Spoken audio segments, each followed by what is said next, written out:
An Irish pilot who served in the Royal Flying Corps' No. 2 Squadron, Lieutenant Desmond Arthur, was a member of the team. The facts surrounding the disaster were the subject of an investigation that was initiated by the government after his death, which occurred in Scotland's first fatal aviation accident. Arthur was found not guilty by the first investigation, but a further probe cleared him of any wrongdoing. Some people believe that the RAF Montrose airport in Montrose, Angus, Scotland, is haunted by the spirit of Arthur, and those who are interested in the paranormal consider this to be one of the most well-known ghost tales that occurred during the First World War. A fatal airplane crash claimed the life of Desmond Arthur, the first Irishman to ever lose his life there.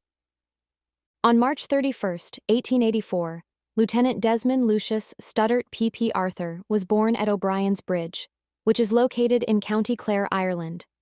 Not only was he the son of Thomas F. Arthur and Helen Studdart, but he also had a sister and a brother named Captain Charles William Augustus Arthur. He was a member of a notable Clare family. The Portora Royal School in Enniskillen was where Arthur received his education. Before he was promoted to the rank of lieutenant in the Army Motor Reserve in 1908, he was a passionate athlete who had won a number of trophies in various driving speed trials. Around the 29th of August in 1910, Arthur was there at the Leopardstown Racecourse for the very first Irish aviation meeting. During his time there, he was introduced to Cecil Grace, which served to further solidify his ambition to pursue a career in aviation. On May 27, 1911, Arthur was promoted to the rank of lieutenant after joining the Special Reserve of the 5th Battalion of the Royal Munster Fusiliers Military Unit. The phrase unassuming manner and unfailing good spirit was used to describe him, and he was famous for his daring and adventurous temperament.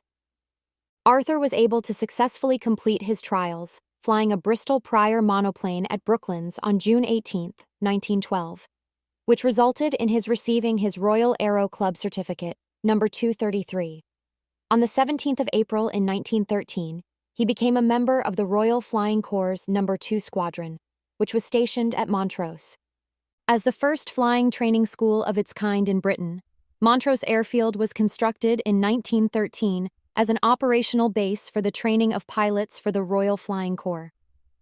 The flying training school, like many others, experienced frequent crashes as it built up a force of skilled pilots throughout the First and Second World Wars. While Arthur's BE-2 biplane No. 205 was flying over Montrose on a regular training flight from Upper Dysart to Lunan Bay on Tuesday, May 27, 1913, the aircraft suddenly collapsed without any prior notice. The incident occurred at around 7:30 in the morning. The right wing of the airplane broke off at a height of 2,500 feet, causing the aircraft to crash to the earth. At that point, Arthur had already began his descent.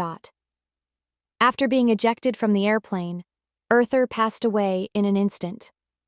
The squadron relocated from Upper Dysart to Broomfield Farm on the first day of the same year, 1914. In the autumn of 1916, shortly after the publication of the government report, it is said that Major Cyril Foggen seen a ghostly apparition enter the officers' mess, but chose not to report it. There were more sightings of the ghost by other officers and flying instructors, all of which took place in what was the former mess of the No. 2 Flying Squadron. The ghost became known as the Irish apparition, or the Montrose ghost, according to those who are interested in the paranormal. There are many who believe that the dread of the ghost was the reason why guards abandoned their stations and pilots asked to be transferred from Montrose. The story goes that in 1940, a Hurricane pilot was looking for a Heinkel bomber when he became sidetracked by a mysterious biplane. Mysterious biplane. Another urban legend asserts that in 1942, a flight lieutenant who was stationed at Montrose, and whose identity has not been revealed, crashed into the runway not long after takeoff and ended up being killed instantaneously. A disagreement had arisen between him and the mechanic who was working on his jet 1 week prior to the accident. An investigation was opened into the technician, but the allegations against him were dismissed because there was insufficient proof of any kind of manipulation. Shortly after the incident, There were tales of a ghost coming at the airport while wearing a flying suit and goggles, according to the claims made by those who saw the event. According to those who believed in the existence of the ghost, it was known to be seen emerging from the fog along the flight line.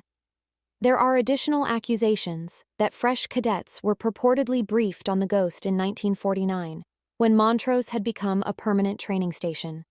This is a claim that has been made,